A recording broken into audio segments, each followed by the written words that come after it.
Hello students, मैं Ajay Kumar Sharma, chemistry faculty. अभी कोविड-19 का सेकंड फेज इंडिया में कंटिन्यू स्प्रेड हो रहा है, इसीलिए कोचिंग इंस्टीट्यूट्स जो स्कूल्स वगैरह हैं वो बंद कर दिए गए हैं। लेकिन इस दरमियान बच्चों की पढ़ाई बाधित ना हो, स्टडी रुके नहीं, इसके लिए बांदीकुई से Saraswati Vidya Vihar senior secondary school के जो निदेशक महोदय हैं लेखराज सैनी सर, उन्होंने बच्चों को घर बैठे पढ़ाई करने के लिए एक सुनहरा अवसर दिया है कि ऑनलाइन स्टडी के माध्यम से बच्चे हमसे जुड़ सके और अपनी स्टडी को कंटिन्यू कर सके। तो देखिए बच्चों, हम 11th क्लास से चैप्टर 6 जो है थर्मोडायनेमिक्स उष्मागतिकी स्टार्ट कर रहे हैं। इस चैप्टर में बच्चों हम सबसे पहले इंट्रोडक्शन के बारे में बात करते हैं कि उष्मागतिकी है क्या। तो देखिए, जो थर्मोडायनेमिक्स है इसका इंट्रोडक्शन क्या है। देखिए, थर्मोडायनेमिक्स जो है बच्चों, ये दो वर्ड से मिलकर के बना है। एक वर्ड है यहां पर थर्मो और दूसरा वर्ड है बच्चों यहां पर डायनेमिक्स। देखिए, थर्मो जो है उसे हम हीट कहते हैं। हीट यानी है उष्मा, और डायनेमिक्स से मतलब है यहां पर फ्लो। फ्लो का मतलब है प्रवाह, यानी कि अगर हम इसको कंबाइन करके बोलते हैं तो उष्मा का प्रवाह।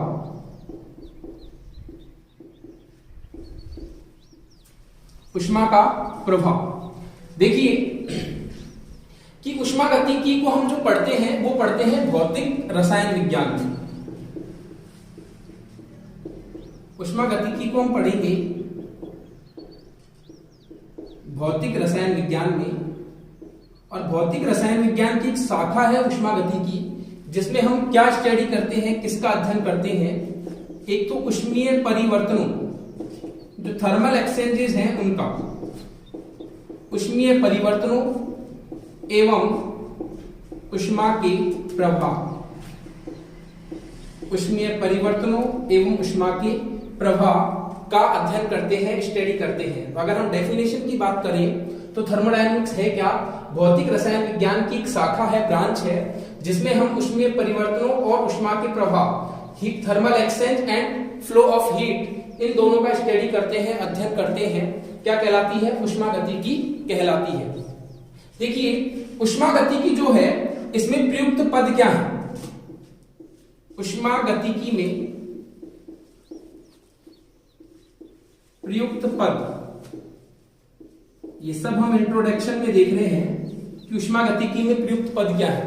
तो पद की अगर हम बात करें तो सबसे पहले हमको यहां पर देखना है कि एक होता है तंत्र, और बच्चों इस तंत्र को ही हम कहते हैं निकाय, जिसे इंग्लिश में कहा जाएगा सिस्टम। पूरे ब्रह्मांड का ऐसा भाग जिसको हमने उष्मागतिकी के अध्ययन के लिए चुना है, यानी कि पूरे ब्रह्मांड का कोई ऐसा पार्ट है, कोई ऐसा भाग है, ब्रह्मांड का कोई भाग है जिसको हमने किसके लिए चुना है? उष्मागतिकी के अध्ययन के लिए चुना है। ठीक है, वो क्या कहलाएगा? तंत्र या निकाय कहलाएगा। ठीक है, दूसरी हमारी जो टर्म है यहां पर वो है परिवेश, सराउंडिंग। परिवेश,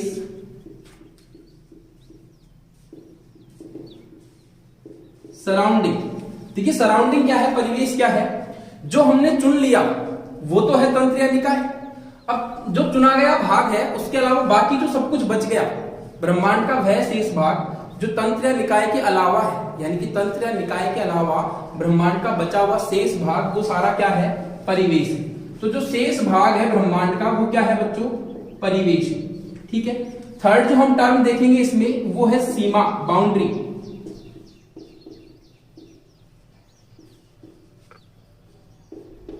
बाउंड्री क्या है? तो बाउंड्री यहां पर वो है जो तंत्र और परिवेश दोनों को एक दूसरे से क्या कर देती है? अलग कर देती है, सेपरेट कर देती है। यानी कि जो तंत्र या निकाय तथा परिवेश दोनों को आपस में पृथक कर देती है वो क्या है? सीमा है, बाउंड्री है। ठीक है, देखिए एग्जाम्पल के थ्रू हम समझते हैं ये तीनों चीजों को। सपोज कीजिए कि एक कोई पात्र है हमारे पास, क्या है, एक कोई पात्र है, जैसे कि हमने कोई गिलास ले लिया। इस गिलास में बच्चों हमारे पास गर्म जल भरा हुआ है।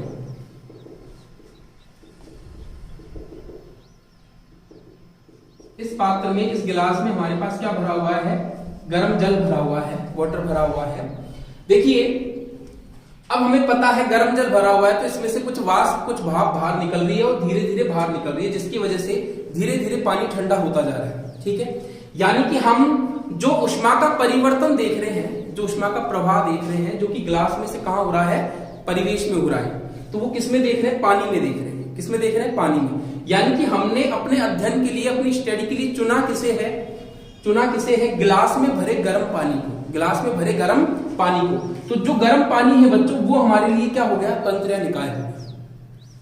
ब्रह्मांड का वह भाग जो उष्मा गति के अध्ययन के लिए चुना जाता है, यानी कि गिलास में भरा हुआ गर्म पानी। तो ये जो गर्म पानी है बच्चों, ये हमारे लिए क्या हो गया, ये हमारे लिए हो गया तंत्र या निकाय। फिर परिवेश, शेष भाग, ब्रह्मांड का शेष भाग, यानी कि इस गिलास के अलावा बचा हुआ शेष भाग, वो चाहे हमारा रूम है, किचन है, या पूरा घर है, या आसपास का जो एनवायरमेंट है, वो सारा जो वातावरण है, वो सारा क्या हो गया बच्चों, परिवेश हो गया। क्या हो गया, परिवेश हो गया।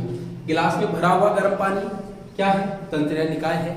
इस गिलास के अलावा बाकी सब कुछ जो है दुनिया में, वो सब क्या हो गया, परिवेश हो गया। अब इस परिवेश को और तंत्र या निकाय को, दोनों को अलग कौन कर रहा है, तो इन दोनों को अलग कर रही है सीमा। अब सीमा कौन है, तो सीमा है गिलास। गिलास की जो दीवारें हैं, वो अंदर भरे हुए गर्म पानी को और बाहर के परिवेश को, दोनों को क्या कर रही है, एक दूसरे से अलग कर रही है, सेपरेट कर रही है। इसलिए गिलास की जो दीवारें हैं, वो हमारे पास क्या हो गई, सीमा हो गई। वो हमारे पास क्या हो गई, सीमा हो गई। तो हमने तीनों टर्म्स को देखा, तंत्र या निकाय क्या है, दूसरा हमने देखा परिवेश क्या है, और तीसरा हमने देखा सीमा क्या है। जो इन दोनों को एक दूसरे से अलग करते हैं वो सीमा है। ठीक है, अब हम देखते हैं तंत्र या निकाय के भी आगे क्या क्या प्रकार हो सकते हैं। ठीक है, यानी कि सिस्टम के आगे क्या क्या टाइप्स हो सकते हैं, इसका क्लासिफिकेशन देखेंगे हम सिस्टम का। तो देखिएगा जरा आगे, अभी तक हमने क्या क्या देख लिया, डेफिनेशन देख लिया इसका इंट्रोडक्शन में। इसके अलावा हम ऊष्मागतिकी में जो देखिए बच्चों, अब हम देखते हैं तंत्र या निकाय के प्रकार, यानी कि types of system, types of system. तो देखिएगा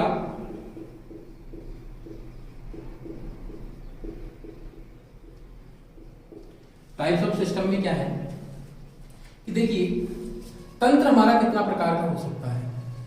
इसको हमने क्या किया है, कुछ बेसिस बनाए हैं, कुछ आधार बनाए हैं कि किन किन आधारों पे हम तंत्र को इसके प्रकारों में बांट सकते हैं। ठीक है, तो देखिए सबसे पहले मैं ले रहा हूं आधार फर्स्ट, जो हमारा है वो है बच्चों ऊष्मा तथा द्रव्य के आदान प्रदान के आधार। ऊष्मा तथा द्रव्य, द्रव्य बच्चों एक्चुअल में क्या है, पदार्थ है, पदार्थ ही क्या है, द्रव्य है। ऊष्मा तथा द्रव्य के आदान प्रदान के आधार,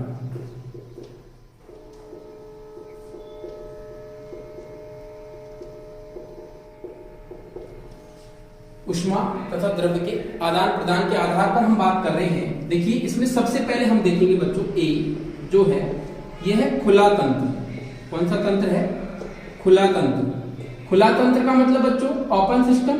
ठीक है, देखिए ओपन सिस्टम कैसे, कि ऐसा तंत्र जो कि परिवेश के साथ, ऐसा तंत्र जो कि परिवेश के साथ ऊष्मा का तो आदान प्रदान कर ही रहा है, साथ के साथ बच्चों ये किसका भी आदान प्रदान कर रहा है, द्रव्य का भी आदान प्रदान कर रहा है। ऊष्मा का तो आदान प्रदान कर ही रहा है, साथ के साथ किसका भी आदान प्रदान कर रहा है, द्रव्य का भी आदान प्रदान कर रहा है, पदार्थ का भी आदान प्रदान कर रहा है। सपोज दैट एक छोटा सा एग्जांपल लेते हैं डेली लाइफ का। जैसे कि कोई बच्चा है, सुबह सो रहा है, ठीक है, मम्मी ने आके उसे उठाया कि बेटा उठ जाइए, साथ में एक कप चाय उसके पास में रख दी। ठीक है, बेटा एक बार के लिए उठ गया, लेकिन वापस से वो सो गया। ठीक है, अभी वो बच्चा वापस से अगर सो गया है, तो चाय अगर रखी हुई है कप में, तो धीरे धीरे क्या होगा, चाय में से जो वाष्प है वो बाहर निकलेगी, जो वेपर की फॉर्म में जो चाय का कुछ पार्ट है वो बाहर निकल जाएगा। ठीक है, अब दोनों चीजें हुई, चाय ठंडी भी होगी और कुछ पार्टिकल्स चाय के जो थे वो कहां निकल गए, बाहर निकल गए, यानी कि जो आपका कप था, जो तंत्र था, जो चाय, उसमें से कुछ कण बाहर निकल के परिवेश में चले गए। यानी कि अब की बार तंत्र और परिवेश के मध्य ऊष्मा का आदान प्रदान हुआ, जिसकी वजह से चाय ठंडी हो गई, और द्रव्य चाय के कुछ कणों का भी वातावरण में क्या हो गया, गमन हो गया। ठीक है, तो तंत्र और परिवेश के मध्य ऊष्मा और द्रव्य दोनों का आदान प्रदान हो गया, इसलिए तंत्र कैसा है, खुला तंत्र है। एग्जाम्पल के लिए मैं क्या लिख सकता हूं, खुले पात्र में रखा गरम द्रव, खुले पात्र में रखा गरम द्रव। ठीक है, यानी कि चाय की कुछ मात्रा कम हुई और साथ के साथ में चाय ठंडी भी हो गई। सेकंड अगर हम बात करें बच्चों, तो बंद तंत्र यानी कि क्लोज सिस्टम। सेकंड जो हम देखेंगे वो कैसा सिस्टम है, क्लोज सिस्टम। तो क्लोज सिस्टम में क्या होगा, क्लोज सिस्टम में ये होगा कि देखिए ऊष्मा का तो आदान प्रदान हो रहा है, ऊष्मा का तो आदान प्रदान हो रहा है, हीट एक्सचेंज हो रही है, लेकिन द्रव्य का आदान प्रदान नहीं हो रहा। अगर सेम एग्जांपल हम सेकंड डे अप्लाई करते हैं कि आज मम्मी ने बच्चे के पास चाय तो रखी है लेकिन उसे ढक के रखा है। कैसे रखा है, ढक के रखा है।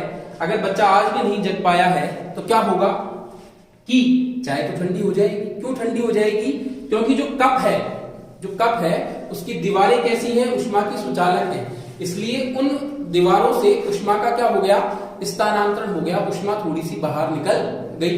ठीक है, लेकिन द्रव्य यानी कि पदार्थ का, वेपर का ट्रांसफर नहीं हो पाया। क्यों नहीं हो पाया, क्योंकि आज कप जो है बच्चों वो ढका हुआ है। आज कप कैसा है, ढका हुआ है, यानी कि ऊष्मा का आदान प्रदान हुआ है लेकिन द्रव्य का आदान प्रदान नहीं हुआ है। द्रव्य यानी मैटर, ऊष्मा हीट। ठीक है, तो ऊष्मा का आदान प्रदान हुआ है, द्रव्य का आदान प्रदान नहीं हुआ है। ऐसा तंत्र क्या कहलाएगा बच्चों, बंद तंत्र, क्लोज सिस्टम। एग्जाम्पल के लिए बंद पात्र में रखा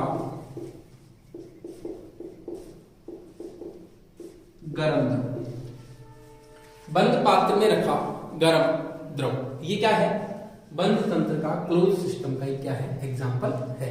ठीक है, इसके बाद हम बात करते हैं बच्चों तीसरा, विलगित तंत्र। विलगित तंत्र का मतलब है आइसोलेटेड सिस्टम।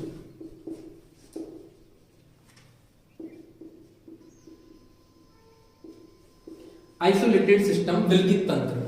विलगित तंत्र वो है बच्चों जो ना तो ऊष्मा का आदान प्रदान करता है और ना ही द्रव्य का आदान प्रदान करता है, यानी कि ना तो हीट एक्सचेंज होगी और ना मैटर एक्सचेंज होगा। ठीक है, यानी कि यहां पर दोनों, यहां पर ऊष्मा का आदान प्रदान हो रहा है लेकिन द्रव्य का नहीं, और यहां पर ऊष्मा और द्रव्य दोनों का ही आदान प्रदान नहीं हो रहा है। हम सभी ग्रामीण परिवेश से जुड़े हुए हैं। एक सिंपल सा एग्जांपल लेते हैं जो आप सबने डेली लाइफ में नोटिस भी किया होगा। क्या है कि जैसे कि सपोज दैट कुछ दूरी पर पेरेंट्स है, गार्जियन है, या कोई मेहमान वगैरह आए हुए हैं, मम्मी ने घर से चाय बना के दी। ठीक है, तो जनरली किस में भेजी जाती है वो चाय, थर्मस फ्लास्क में। ठीक है, थर्मस फ्लास्क में वो चाय भेजी जाती है ताकि उस डिस्टेंस पे जाने के बाद भी ना तो चाय ठंडी होती है और ना ही उसकी कोई क्वांटिटी कम होती है। यानी कि थर्मस की जो दीवारें हैं वो ऊष्मा की कुचालक है, इंसुलेटर है। जो थर्मस की दीवारें हैं, थर्मस फ्लास्क की, वो ऊष्मा की क्या है, कुचालक है, इसलिए चाय ठंडी भी नहीं हुई और द्रव्य का भी कोई अंश बाहर नहीं निकला।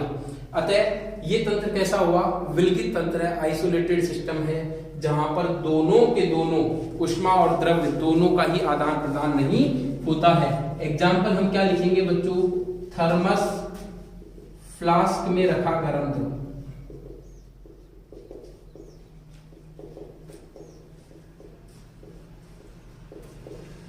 थर्मस फ्लास्क में रखा गर्म द्रव।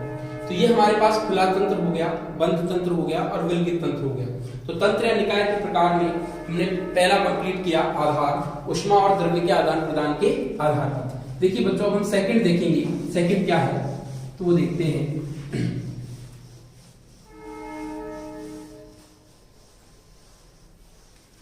देखिए आधार सेकंड, आधार सेकंड जो है वो है संगठन के आधार पर। किसके आधार पर है, संगठन के आधार पर है। यानी कंपोजिशन के बेस पे है, on the basis of composition. ठीक है, तो संगठन के आधार पर है, और इस आधार पर बच्चों हम तंत्र या निकाय को दो भागों में बांट सकते हैं। दो भाग कौन कौन से हैं? एक है समांगी तंत्र, एक तंत्र है समांगी, जिसे हम कहेंगे होमोजेनस सिस्टम।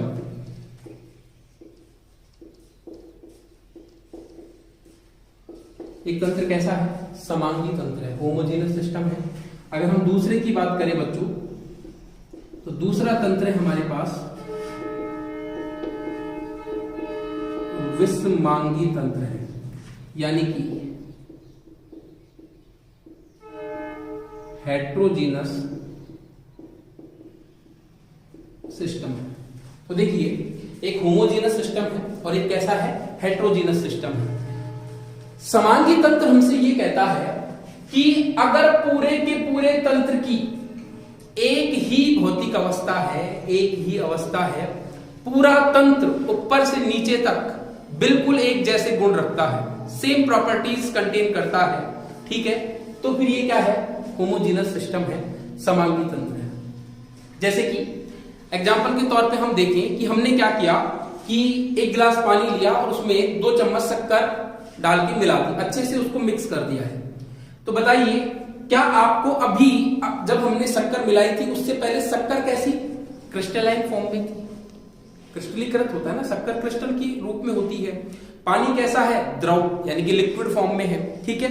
लेकिन जब दोनों को मिला दिया तो बताइए, क्या जो शक्कर है, जो चीनी है, उसका जो आपको सॉलिड फॉर्म है, जो क्रिस्टलाइन फॉर्म है, वो अब दिख रहा है क्या? नहीं।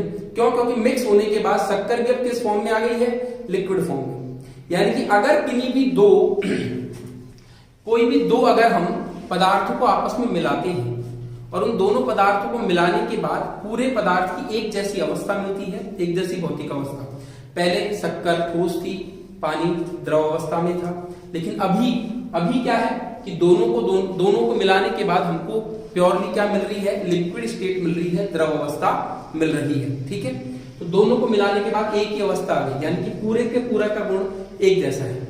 आप पानी को कहीं से भी टेस्ट कीजिए, उस पानी को सब जगह से आपको बिल्कुल सेम, बिल्कुल मीठा लगेगा। ऐसा नहीं कि ऊपर से अलग, नीचे से अलग। तो पूरे के पूरे तंत्र के गुणों में समानता है। पूरा तंत्र एक ही भौतिक अवस्था रखता है, एक ही अवस्था रखता है। क्या कहलाएगा बच्चों? समअंगी तंत्र। नाम से भी पता चल रहा है समअंगी, यानी कि पूरा का पूरा जो कैसा हो? समान, ठीक है। एग्जाम्पल मैं लिख देता हूं यहां पर। सबसे पहले तो जल प्लस शक्कर। वैसे जनरली अगर हम बात करें तो 2 शुद्ध गैसों का मिश्रण हो गया, मिक्सचर ऑफ 2 प्योर गैसेस। 2 शुद्ध गैसों का मिश्रण है, 2 शुद्ध द्रवों का मिश्रण है, या फिर मैं कहूं ये जितनी भी मिश्र धातुएं हैं, ये सभी क्या है? समांगी तंत्र। यानी कि 2 अलग अलग शुद्ध गैसों को आपस में मिला दिया जाए तो वो समांगी तंत्र है। 2 अलग अलग शुद्ध द्रवों को आपस में मिला दिया जाए तो वो समांगी तंत्र है। 2 अलग अलग धातुओं को मिलाकर एक नई मिश्र धातु बना दी जाए तो वो भी क्या है बच्चों? समांगी तंत्र है। अब हम बात करते हैं विषमांगी तंत्र की। विषमांगी तंत्र का मतलब क्या है? पूरा का पूरा तंत्र एक जैसा नहीं है, ऊपर से नीचे तक तंत्र के सभी गुण समान नहीं है। जैसे ही हम ऊपर से नीचे आते हैं, क्या देखते हैं कि तंत्र के गुणों में परिवर्तन आता है, तंत्र की भौतिक अवस्था बदल जाती है। जैसे कि अगर सपोज दैट कि मैं एक गिलास पानी में 1 चम्मच मिट्टी मिला देता हूं, रेत मिला देता हूं, उसको मैंने काफी अच्छे से मिक्स कर दिया। हो सकता है एक टाइम के लिए आपको लगे कि वो घुल गई है, लेकिन थोड़ी देर बाद जब उसको हम रखते हैं तो वो थोड़ी देर बाद क्या होता है? मिट्टी जो है, रेत जो है, बॉटम में आकर सेपरेट हो जाती है, यानी कि पैंदे में आकर के जमा हो जाती है, ठीक है। क्यों? क्योंकि ये दोनों आपस में मिलते हैं ही नहीं, आपस में दोनों के मिश्रित होने का गुण ही नहीं है, इसलिए मिट्टी अलग। कुछ समय बाद आप देखोगे कि ऊपर वाला जो पदार्थ है, यानी कि जो जल है, जो वो तो है द्रव अवस्था में, और नीचे जो मिट्टी या रेत जमी हुई है वो कैसी है? वो ठोस अवस्था में।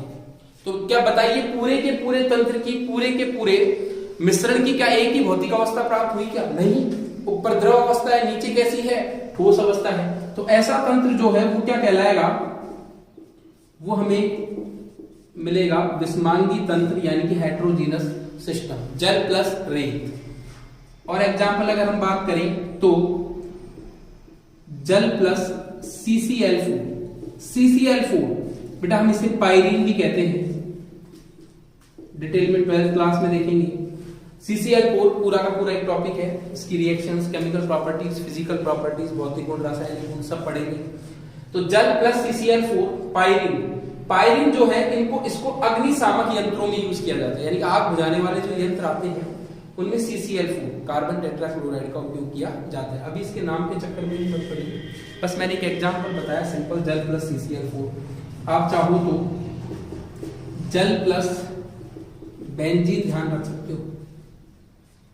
ये सारे कैसे हैं, विषमांगी तंत्र हैं, यानी कि आपस में प्योरली अच्छे से मिक्स नहीं होते हैं, आपस में मिलाने के बाद दोनों अपना अलग अलग वो दिखाएंगे, ठीक है, उसका अलग नेचर है और दूसरे का अलग नेचर है। तो संगठन के आधार पर हमने दो देखे, समांगी तंत्र और दूसरा हमने देखा विषमांगी तंत्र। जो पूरा तंत्र एक जैसी अवस्था रखता है, ठीक है, जिसके सभी गुणों में समानता है, वो समांगी तंत्र है। जल प्लस शक्कर, शुद्ध गैसों का मिश्रण, शुद्ध द्रवों का मिश्रण, मिश्र धातुएं।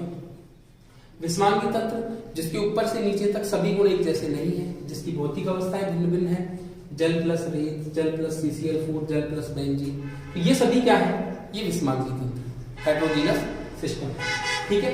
तो हमने तंत्र निकाय के दो आधार पर प्रकार देखे, एक देखा उष्मा और द्रव्य के आदान प्रदान के आधार पर, जिसमें हमने खुला तंत्र पढ़ा, बंद तंत्र पढ़ा, और इसके अलावा हमने देखा क्या, विलगित तंत्र।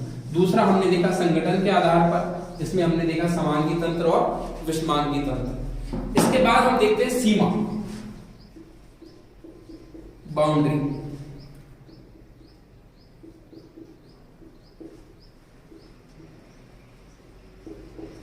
सीमा देखिए, बाउंड्री क्या है। बाउंड्री में पहले भी आपको बता चुका हूं कि तंत्र और जो परिवेश को अलग कर दे, तंत्र और परिवेश को एक दूसरे से क्या कर दे, अलग कर दे, वही क्या है, सीमा है, ठीक है। अब देखिए सीमा के बारे में कुछ बातें, कि सीमा दृढ़ हो सकती है और सीमा लचीली भी हो सकती है, यानी कि रिजिड भी हो सकती है तो फ्लेक्सिबल भी हो सकती है। सेकंड, अगर हम बात करें कि सीमा जो है वो सुचालक भी हो सकती है और सीमा जो है वो कुचालक भी हो सकती है, यानी कि कंडक्टर भी हो सकती है तो इंसुलेटर भी हो सकती है। लास्ट हम बात करें तो जो सीमा है वो वास्तविक भी हो सकती है और जो सीमा है वो काल्पनिक भी हो सकती है। ये तीनों चीज, कभी कभी ट्रू एंड फॉल्स स्टेटमेंट में ऐसी चीजें पूछ ली जा सकती हैं कि सीमा निम्न में से हो सकती है, दृढ़ और लचीली भी हो सकती है, सुचालक और कुचालक भी, और वास्तविक और काल्पनिक भी हो सकती है। अब देखिए बच्चों, सीमा के प्रकार, ये सब हम डिस्कस कर रहे हैं प्रकार। तो देखो सीमा के प्रकार क्या है। सीमा के प्रकार है, पहला दृढ़ सीमा, यहां से हर लाइन कंपटीशन के लिए क्वेश्चन बनाती है। दृढ़ सीमा यानी कि जो रिजिड बाउंड्री है, कैसी बाउंड्री है, रिजिड जो बाउंड्री है, दृढ़ सीमा। कैसे, ऐसी सीमा जो अगतिशील है, मूवेबल है ही नहीं, यानी कि अगर कोई अगतिशील दीवार है तो वो क्या है, दृढ़ सीमा है, ठीक है। इसके लिए जो कंपटीशन में क्वेश्चन बनता है वो ये कहता है कि दृढ़ सीमा के लिए किया गया कार्य हमेशा क्या रहेगा, जीरो। किया गया कार्य हमेशा क्या रहेगा, जीरो रहेगा। इसके एक एग्जांपल से देखते हैं कि किए गए कार्य को जीरो कैसे मान लिया। किए गए कार्य को जीरो इस तरह से मान लिया कि सपोज दैट कि कोई घर है, कोई मकान है, मैंने एक बच्चे को कहा कि बेटा मैं अभी घर जा रहा हूं 1 घंटे के लिए, मैं जब तक आऊं इस मकान को थोड़ा सा खिसका के पीछे, आप 2 फीट या 5 फीट थोड़ा सा इसको पीछे खिसका दें। मुझे पता है ये पॉसिबल नहीं है, ठीक है, लेकिन फिर भी मैंने उसे कह दिया कि मैं जब तक आऊं तब तक आप इसको पीछे खिसका देना। उसने खूब ताकत लगाई है, खूब बल का प्रयोग किया है, खूब दाब लगाया है उस मकान की दीवारों पर, लेकिन वो नहीं खिसका सकता है। मैं 1 घंटे बाद जब आता हूं, मैं देखता हूं कि क्या वो दीवारें पीछे गई है, क्या नहीं गई है। अगर मुझसे वो अपनी उस मेहनत का कुछ मेहनताना लेना चाहे तो नहीं ले सकता है। क्यों? क्योंकि जो मैंने काम उसको बताया वो नहीं किया उसने। मेरी नजरों में वो काम नहीं है, लेकिन उसने वो कार्य किया है। उसने अपनी तरफ से जो भी कार्य कर सकता था वो किया है, लेकिन किया गया कार्य क्या है? शून्य है। क्यों? क्योंकि दीवारें क्या थी? अगतिशील थी। ठीक है, तो यहां किया गया कार्य क्या हो गया? शून्य हो गया। चाहे उसने कितना भी कार्य किया हो, लेकिन हमको अगर रिजल्ट नहीं मिला, कोई परिणाम नहीं मिला, तो यहां पर किया गया कार्य क्या है? शून्य है। तो W इज इक्वल टू 0। देखिए सेकंड अगर मैं बात करूं बच्चों, तो सेकंड है एडर या लचीली सीमा। इसे हम कहेंगे मूवेबल। मूवेबल मतलब जो गतिशील है, दीवार है। मैंने किसी को कोई काम बताया, मैंने कहा कि बेटा इस गेट को खोल के आना, उसने उस गेट को खोल दिया क्योंकि मूवेबल था। ठीक है, तो मैंने उसे जो काम बताया उसने वो किया और वो कार्य दिखा भी, इसलिए यहां पर कभी भी W 0 नहीं हो सकता। इट मीन्स हमेशा कुछ ना कुछ कार्य होगा। W is not equal to 0। कोई ना कोई किया गया कार्य दिखाई देगा। यहां पर कितना भी कार्य कर लीजिए, कार्य का मान हमेशा कितना आएगा? 0 है। ठीक है, थर्ड अगर हम बात करें तो है रुद्धोष्म सीमा। कैसी सीमा है? रुद्धोष्म सीमा। तो रुद्धोष्म जो सीमा है वो है एडियाबैटिक बाउंड्री। एडियाबैटिक बाउंड्री कैसे? रुद्धोष्म सीमा वो है जहां ऐसी कोई दीवार है जहां से कि ऊष्मा का आदान प्रदान हो ही नहीं सकता है। यानी कि मैं कहूं कि हीट एक्सचेंज कुछ हुआ ही नहीं, तो Q इज इक्वल टू क्या रहेगा? 0 रहेगा। Q इज इक्वल टू 0, यानी कि ऐसी दीवारें जहां से ऊष्मा का कोई आदान प्रदान नहीं हो सकता है। ठीक है, तो यहां पर Q इज इक्वल टू 0। अगर मैं फोर्थ बात करता हूं तो ये है बच्चों ऊष्मार्थ सीमा। कैसी सीमा है ये? ऊष्मार्थ सीमा है, यानी कि डायथर्मल बाउंड्री। ठीक है, डायथर्मल बाउंड्री से मतलब ऐसी सीमा जहां ऊष्मा का आसानी से आदान प्रदान हो सकता है। जैसे कि आपने गिलास में गर्म दूध भर लिया, जैसे आप गिलास को पकड़ेंगे आपके हाथों को क्या ऊष्मा का एहसास होगा। क्यों हुआ ये एहसास? ये एहसास बस इसीलिए हुआ क्योंकि गिलास की जो दीवारें थी वो ऊष्मा का आदान प्रदान करती हैं। लेकिन जो थर्मस है उसको जब आप पकड़ते हैं तो आप बाहर से गर्म नहीं लगता है। क्यों?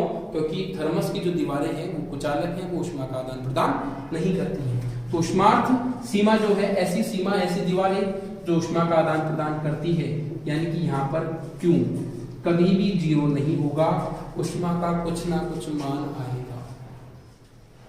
क्लियर है? दृढ़ सीमा है, दृढ़ सीमा। तीसरा है रुद्धोष्म सीमा और चौथा क्या है? ऊष्मार्थ सीमा। तो ये हमारे पास सीमा के प्रकार हो गए।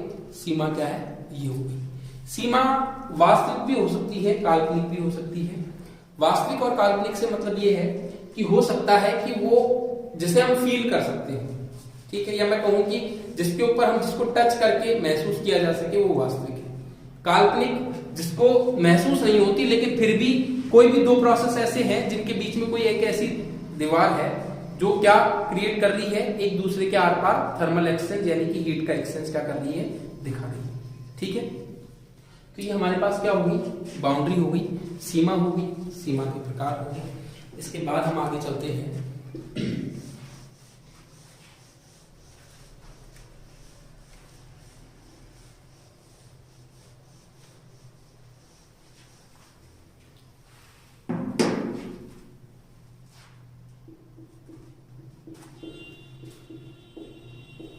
तंत्र के गुणधर्म। तंत्र के गुणधर्म यानी कि प्रॉपर्टीज ऑफ सिस्टम।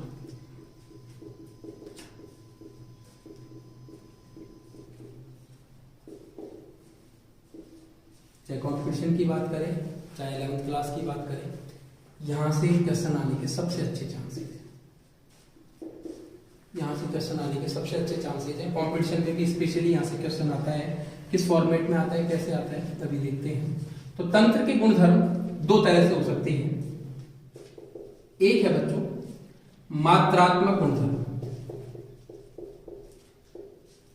एक गुण कैसे है, मात्रात्मक गुणधर्म है, जिसे हम कहेंगे एक्सटेंसिव प्रॉपर्टी, जिसे हम क्या कहेंगे, एक्सटेंसिव प्रॉपर्टी। मात्रात्मक गुणधर्म इजी सी डेफिनेशन है, ऐसे गुण जो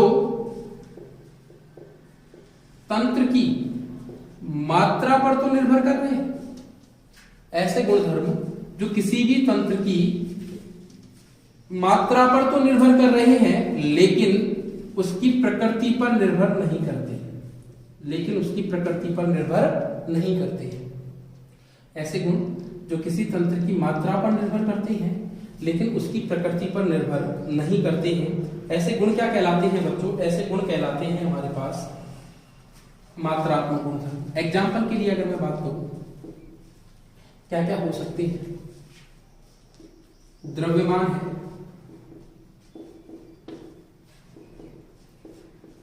आयतन है, ये सब मात्रात्मक गुणधर्म है। द्रव्यमान, आयतन, एंट्रोपी, एंट्रोपी क्या है इसी चैप्टर में देखेंगे आगे, एंथैल्पी, ये भी इसी चैप्टर में आगे डिटेल में देखेंगे, आंतरिक ऊर्जा,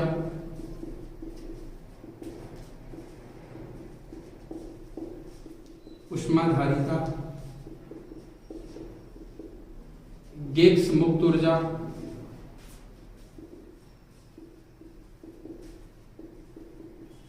मोल, प्रतिरोध, मास है, वॉल्यूम है, एंट्रोपी है, एंथैल्पी है, इंटरनल एनर्जी है, हीट कैपेसिटी है, गिब्स फ्री एनर्जी है, मोल है, रेजिस्टेंस है। ये जो सारे हैं, ये सारे के सारे बच्चों किस पर निर्भर करते हैं, पदार्थ की मात्रा पर निर्भर करते हैं, तंत्र की मात्रा पर निर्भर करते हैं, ना कि पदार्थ या तंत्र की प्रकृति पर निर्भर करते हैं। ठीक है, तो ये जो सभी है ये कैसे गुण है, मात्रात्मक गुण, और इन एग्जाम्पल से ही क्वेश्चन पूछा जाता है हमेशा। निम्न में से कौन सी एक्सटेंसिव प्रॉपर्टी है, कौन सा मात्रात्मक गुण है, एक यहां से दे देगा, बाकी तीन अभी जो हम नेक्स्ट टाइप पढ़ेंगे उसमें से दे देगा। ठीक है, ये क्वेश्चन बहुत बार कॉम्पिटिशन में हमेशा यहां से क्वेश्चन निकल के आता है। सेकंड देखिएगा, मात्रा स्वतंत्र गुणधर्म, मात्रा स्वतंत्र गुणधर्म जो है यानी कि इंटेंसिव प्रॉपर्टी। कैसी प्रॉपर्टी, इंटेंसिव प्रॉपर्टी। तो मात्रा स्वतंत्र गुणधर्म, इंटेंसिव प्रॉपर्टी, जस्ट उल्टा हो जाएगा। ऐसे गुण जो तंत्र की प्रकृति पर निर्भर करते हैं, यहां पर प्रकृति पर निर्भर नहीं करते थे, यहां पर क्या होगा, जो प्रकृति पर तो निर्भर करते हैं लेकिन मात्रा पर निर्भर नहीं करते।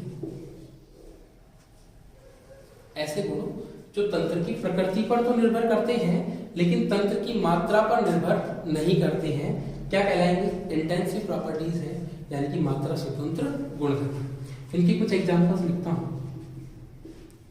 जैसे कि टेम्परेचर है, ताप है, प्रेशर है, दाब, बॉइलिंग पॉइंट, क्वथनांक, मेल्टिंग पॉइंट, गलनांक, घनत्व,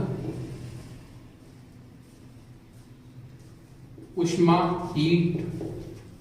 ऊष्मा अलग है, ऊष्मा क्या है, मात्रा स्वतंत्र गुणधर्म है, लेकिन ऊष्माधारिता की बात करें तो क्या है, मात्रात्मक गुणधर्म है। ऊष्मा, अगला है प्रस्तनाव, प्रस्तनाव अपने चैप्टर नंबर 5 में पढ़ लिया होगा।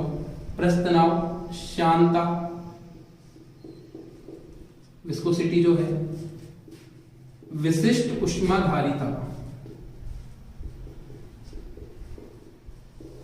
Specific heat capacity, temperature, pressure, boiling point, melting point, density, heat, surface tension, ठीक है, विस्कोसिटी और क्या, स्पेसिफिक हीट कैपेसिटी। तो ये जो जितने भी एग्जांपल्स हैं बच्चों, ये सारे किसके हैं, ये मात्रा स्वतंत्र गुणधर्म के। तो एग्जांपल से ही हमेशा क्वेश्चन पुट अप होता है यहां से कि ये किसका एग्जांपल है और ये किसका एग्जांपल है। ठीक है, तो ये पोर्शन कंपटीशन के लिए काफी इंपॉर्टेंट है यहां से, स्पेशली नीट वाले बच्चों के लिए। ठीक है, दो नोट बता रहा हूं यहां से मैं, इजी है लेकिन कैसे एक्सटेंसिव प्रॉपर्टी, कैसे मात्रात्मक गुणधर्म किसमें कन्वर्ट हो जाते हैं, मात्रा स्वतंत्र गुणधर्म में बदल जाते हैं। यानी कि किस तरह से एक्सटेंसिव प्रॉपर्टी इंटेंसिव प्रॉपर्टी में कन्वर्ट हो जाती है उसको हम देखना चाह रहे हैं।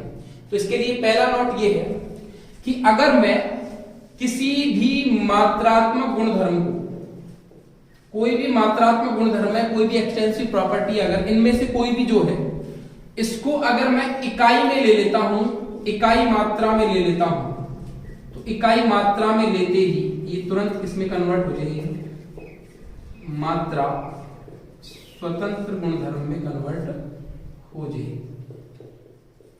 यानी कि अगर एक्सटेंसिव प्रॉपर्टी को पर यूनिट क्वांटिटी में ले लिया जाए तो वो इंटेंसिव प्रॉपर्टी में कन्वर्ट हो जाएगी। मात्रात्मक गुणधर्म को अगर इकाई मात्रा में लेते हैं तो वो किस में बदल जाएगा, मात्रा स्वतंत्र गुणधर्म में बदल जाएगा। ठीक है। इसके अलावा इकाई मात्रा के अलावा, इकाई मात्रा से मतलब ऐसे है बच्चों की जैसे कि यहां पर है द्रव्यमान है, मैंने इसको कह दिया मोलर द्रव्यमान, यानी इसकी 1 मोल मात्रा ले ली। मैंने इसे कह दिया मोलर आयतन, मैंने इसे कह दिया molar entropy, molar enthalpy, molar ऊष्माधारिता, मोलर आंतरिक ऊर्जा, मोलर गिब्स मुक्त ऊर्जा। ठीक है। तो ये सब क्या है, ये सब किसमें कन्वर्ट हो गया, मात्रात्मक से मात्रा स्वतंत्र में कन्वर्ट हो गया, यानी कि एक्सटेंसिव से इंटेंसिव में कन्वर्ट हो गया। ठीक है। सेकंड जो नोट की हम बात करें अगर, तो अगर मैं किन्हीं भी दो मात्रात्मक गुणधर्मों का क्या ले लूं, अनुपात ले लूं, किन्हीं भी दो मात्रात्मक गुणधर्मों का क्या ले लेता हूं, अनुपात ले लेता हूं, तो इन दोनों का अनुपात अपने आप में क्या है, मात्रा स्वतंत्र गुणधर्म है। सबसे अच्छा जो एग्जांपल है इसका, अगर मैं कहूं घनत्व, डेंसिटी बराबर क्या होता है, द्रव्यमान बटे आयतन, द्रव्यमान बटे आयतन, द्रव्यमान बटे आयतन। किन्हीं दो मात्रात्मक गुणधर्मों का अनुपात मात्रा स्वतंत्र गुणधर्म बन जाता है। तो दो मात्रात्मक गुणधर्मों का अनुपात क्या बन गया, मात्रा स्वतंत्र गुणधर्म बन गया। तो दो नोट देखे हमने, क्या क्या देखे, अगर मात्रा स्वतंत्र गुणधर्म को इकाई मात्रा में लिया जाए तो सॉरी मात्रात्मक गुणधर्म को इकाई मात्रा में लिया जाए तो मात्रा स्वतंत्र बन जाएगा। और दूसरा क्या देखा, किन्हीं भी दो मात्रात्मक गुणधर्मों का अनुपात ले लिया जाए तो वो मात्रा स्वतंत्र बन जाएगा। ठीक है। तो आगे का जो टॉपिक है वो हम नेक्स्ट क्लास में डिस्कस करते हैं। थैंक यू बच्चों।